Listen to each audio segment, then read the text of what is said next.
दोस्तों, दुनिया पर 33 साल हुकूमत के बाद 410 हिजरी में सुल्तान महमूद गजनवी की वफात हो गई। और ये वाकया सच्चा और इनफिरादी हैसियत रखता है कि जब 1974 में शहर गजनवी में जल्जला आया, जिससे सुल्तान महमूद गजनवी की कब्र फट गई और मजार भी टूट फूट का शिकार हो गया, तो उस वक्त के अफगानी बादशाह जाहिर शाह मरहूम ने दोबारा मजार की तामीर नौ की और कब्र को मुरम्मत करवाने का हुक्म दिया।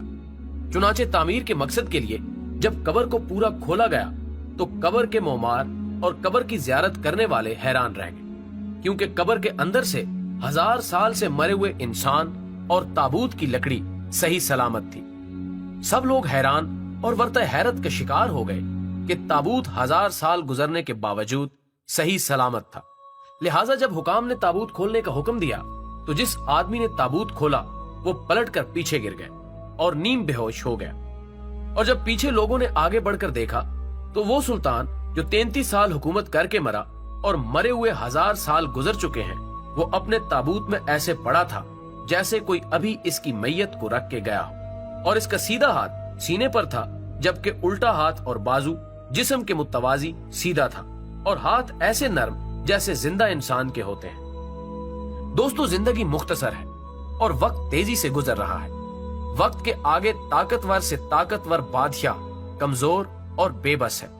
वक्त को कोई नहीं रोक सकता, लेकिन वक्त पर जिस शख्स ने अल्लाह की मखलूक की बेहतरी, भलाई और अल्लाह की खुशनूदी को मुकद्दम रखा, वही शख्स मरने के बाद भी लाफानी है। सुल्तान महमूद सही मानों में दीन इस्लाम का मुहिब और मुहाफिज, बुलंद किरदार और बुलंद हौसला शख्स था, जो नबी अकरम सल्लल्लाहु अलैहि वसल्लम से वालेहाना मोहब्बत रखता था। एक दफा सुल्तान ने अपने गुलाम अयाज के बेटे को, ओ अयाज के बेटे, मुझे वुजू वाला लोटा पकड़ा कहकर बुलाया। तो अयाज, जो कि सुल्तान से एक सच्चे मुरीद की तरह मोहब्बत करता था, फौरन हाजिर हुआ और कहने लगा, हुजूर, क्या मुझसे कोई गलती सरजद हुई जो आज आपने मेरे बेटे को नाम से नहीं पुकारा? तो सुल्तान ने कहा कि ऐसा नहीं है, क्योंकि तुम्हारे बेटे के नाम में मोहम्मद आता है और मैं उस वक्त बेवजू था, इसलिए मैंने तुम्हारे बेटे को नाम से नहीं पुकारा। तो नाजरीन, आप अंदाजा लगा लें कि जो सुल्तान बेवजू लफ्ज मोहम्मद भी नहीं लेता था, तो उस सुल्तान को मोहम्मद अरबी सल्लल्लाहु अलैहि वसल्लम की जाते अक़दस से किस कदर मोहब्बत होगी। नाज़रीन ग्रामी, इसके अलावा भी महमूद अयाज के बहुत से किस्से मशहूर हैं। महमूद गजनवी अफगानिस्तान का बादशाह था। वो बहुत पुरअज़्म और बाहिम्मत बादशाह था। अयाज उसका एक गुलाम था जो कि अपनी जहानत, काबिलियत, फर्ज शनासी और ईमानदारी से महमूद का वजीर खास बन गया। महमूद उस पर अंधा एतमाद करता था और उसे बहुत पसंद करता था। महमूद के बाकी वज़रा और उमरा अयाज से जेलस रहते थे और हमेशा उसकी बुराइयां और खामियां ढूंढने के लिए कोशां रहते थे। लेकिन अयाज ने हर मौके पर खुद को इस इज्जत और एतमाद का अहल साबित किया जो बादशाह ने उसे दी थी। एक दफा महमूद के तमाम वज़रा ने मिलकर अयाज की गैर मौजूदगी में यह शिकायत की कि अयाज एक गुलाम है और बाकी तमाम वज़रा बड़े खानदानों और नामो नसब से ताल्लुक रखते हैं। एक गुलाम की इतनी कदरदानी और उसको दरबार में इतनी इज्जत देने से इनको अपनी हित तक महसूस होती है। एक गुलाम इस काबिल नहीं होता कि उसको ऐसा मुकाम दिया जाए। महमूद ने कहा, ठीक है, मैं देखता हूँ। अगले दिन दरबार में मोहम्मद ने एक बहुत कीमती हीरा शाही खजाने से मंगवाया और साथ एक हथौड़ा भी। महमूद ने अपने एक आली नसब वजीर को बुलाया और कहा, मैं तुमको हुक्म देता हूँ कि इसको तोड़ दो। वजीर ने अपने आप को अक्लमंद साबित करने की कोशिश में कहा, बादशाह सलामत, ये एक कीमती हीरा है और रियासत की अमानत है, इसके टूटने से नुकसान होगा, इसलिए मेरे ख्याल में बादशाह सलामत अपने फैसले में नजर सानी फरमा ले। महमूद ने कहा, ठीक। महमूद ने एक और वजीर को बुलाकर यही हुक्म दिया। उसने भी इसी किस्म की वजह बयान की और खुद को बादशाह और कौम के नुकसान बचाने के लिए अक्लमंद साबित किया। यहाँ तक कि महमूद ने एक एक करके तमाम वज़रा को बुलाया और वही हुक्म दोहराया, लेकिन किसी ने भी हीरा नहीं तोड़ा। उनमें से हर एक ने इनकार भी नहीं किया, लेकिन कोई न कोई अकली दलील दी और माजरत करता रहा। महमूद सबसे बहुत खुश हुआ। उन्होंने बादशाह और कौम को नुकसान से बचा लिया। आखिर पर महमूद ने अयाज को बुलाकर वही हुक्म दिया। अयाज ने फौरन हथौड़ा पकड़ा और हीरा तोड़ दिया। पूरे दरबार में दुहाई मचने लगी कि एक गुलाम और छोटी सोच के इंसान ने अपनी कम अकली से इतना बड़ा नुकसान कर दिया, इसको कड़ी सजा देनी चाहिए। महमूद बहुत बरहम हुआ और उसने अयाज से हीरा तोड़ने की वजह पूछी। अयाज ने बहुत तारीखी जवाब दिया और पूरे दरबार का मुंह बंद कर दिया। अयाज ने कहा, बादशाह सलामत, मेरे लिए आपका हुक्म इस हीरे से ज्यादा कीमती था। तो खवातीनो हजरात, इसके अलावा महमूद गजनवी के मसाहिबीन ने उन्हें ये शिकायत भी की कि बादशाह सलामत, अयाज की एक अलमारी है, ये उस अलमारी को ताला लगा कर रखता है और वो रोजाना इस अलमारी को खोल कर देखता है और किसी दूसरे बंदे को देखने नहीं देता। हमारा ख्याल है कि इसने आपके खजाने के कीमती हीरे और मोती इसके अंदर छुपा रखे हैं, आप जरा इसकी तलाशी लीजिए। जब बादशाह को यह शिकायत लगाई गई तो बादशाह सलामत ने उसी वक्त अयाज को बुलाया और कहा कि अयाज, क्या तुम्हारी अलमारी है?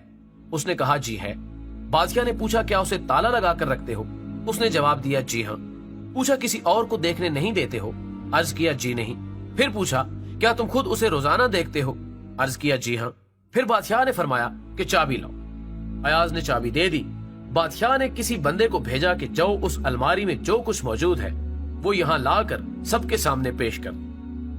हासिदीन बड़े खुश हुए कि देखो अब इसकी हकीकत खुल जाएगी। जब इसकी चोरी का सामान आएगा तो बादशाह भी इसको यहाँ से धक्के देकर निकाल देगा। लेकिन अल्लाह की शान, जब वो बंदा वापस आया तो उसने बादशाह के सामने 3 चीजें रखी, एक पुराना जूता, एक पुराना तैबंद और एक पुराना कुर्ता। बादशाह ने पूछा, इसमें कुछ और नहीं था? उसने कहा, जी नहीं, यही कुछ था। बादशाह ने कहा, अयाज, इसमें तो कोई ऐसी कीमती चीज नहीं है जिसे तुम ताले में बंद करके रखो और किसी दूसरे को देखने ना दो, और कोई ऐसी चीज भी नहीं कि जिसे तुम रोजाना आकर चेक करो कि ठीक है या नहीं। अयाज ने कहा, बादशाह सलामत, बात यह है कि मेरे नजदीक ये चीजें बहुत कीमती हैं। बादशाह ने पूछा, भाई वो कैसे? उसने कहा, बादशाह सलामत, वो इसलिए कि मैं जब आपके दरबार में पहली मर्तबा आया था तो ये जूते पहने हुए थे, ये तहमद बांधा हुआ था और यही कुर्ता पहना हुआ था। मैंने इन तीनों चीजों को महफूज कर लिया। अब मैं रोजाना अलमारी खोलकर इन तीनों चीजों को देखता हूँ और अपने नफ्स को समझाता हूँ कि अयाज, तुम्हारी औकात यही थी, तुम अपनी औकात ना भूलना। अब तुम्हें जो कुछ मिला है ये सब तुम्हारे बादशाह का तुम पर एहसान है, लिहाजा तुम अपने बादशाह का एहसान रखना। बादशाह सलामत, इसी तरह मुझे अपनी औकात याद रहती है कि मैं क्या था और मुझे बादशाह के कुर्ब ने क्या क्या इज्जतें बख्शी।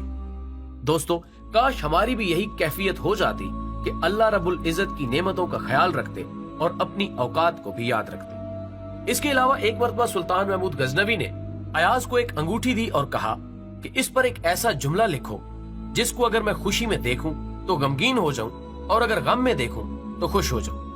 तो गुलाम अयाज ने ये लिखा, ये वक्त भी गुजर जाएगा। ख्वातीनो हजरात, इसके अलावा ये भी कहा जाता है कि महमूद गजनवी ने सोमनाथ का नाकाबिले तस्खीर मंदिर तोड़ा। इस पर हिंदुओं का यकीन था कि देवताओं की रिहाइश है और कोई इंसान भी इसको तस्खीर नहीं कर सकता, इसीलिए महमूद गजनवी को बुत शिकन भी कहते हैं। लेकिन दोस्तों, तारीख के तालिब इल्म होने की हैसियत से ये सोमनाथ वाला वाकया 9/11 और मुंबई हमले की तरह ही मुसलमानों के खिलाफ प्रोपेगेंडे के सिवा कुछ नहीं लगता। ये कहानी तकरीबन 300 साल पहले अंग्रेजों ने सिर्फ इसलिए घड़ी थी ताकि अफगानिस्तान में मुसलमानों के खिलाफ हिंदुओं की मदद ली जा सके। अंग्रेज का इस बहस से एक ही मकसद था कि हिंदू कौम को अफगानिस्तान में होने वाली जंग में साथ मिलाया जाए और पूरे हिंदुस्तान पर यह साबित किया जाए कि अंग्रेज का अफगानिस्तान पर किस कदर कंट्रोल है। यूं एक मकामी फौजी भर्ती के साथ अफगानिस्तान पर हमला भी किया गया।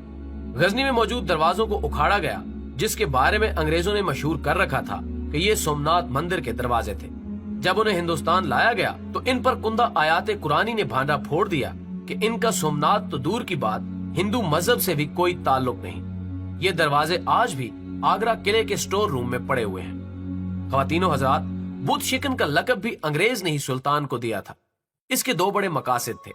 एक ये कि इस वक्त के मुत्तहिदा हिंदुस्तान और हिंदुओं और मुसलमानों को आपस में लड़वाना, और दूसरा हिंदुओं को अंग्रेज फौज में भर्ती करके अफगानिस्तान पर चढ़ाई करवाना, क्योंकि मुसलमान कभी भी अफगानिस्तान के मुसलमानों के खिलाफ लड़ने को तैयार नहीं थे। इसीलिए महमूद गजनवी की सोमनाथ के अजीम मंदिर की तबाही, इसके बहुत बड़े बुत को तोड़ना, इसके अंदर से सोना और दौलत का निकालना और इस दौलत को लूट कर गजनी ले जाना, ये सारी कहानी अंग्रेज दौर में तराशी गई। یہ بالکل ایسے ہی تھا جیسے 2 جہاز 9 ستمبر کے واقعے میں اسامہ بن لادن کی تنظیم القاعدہ نے ورلڈ ٹریڈ سینٹر میں دے مارے، اور اس کا ذمہ دار صرف مسلمانوں کو ہی آج تک ٹھہرایا جا رہا ہے، حالانکہ یہ حملے امریکہ نے خود کروائے تھے تاکہ دنیا کو ساتھ ملا کر افغانستان پر حملے کا جواز پیدا کیا جا سکے۔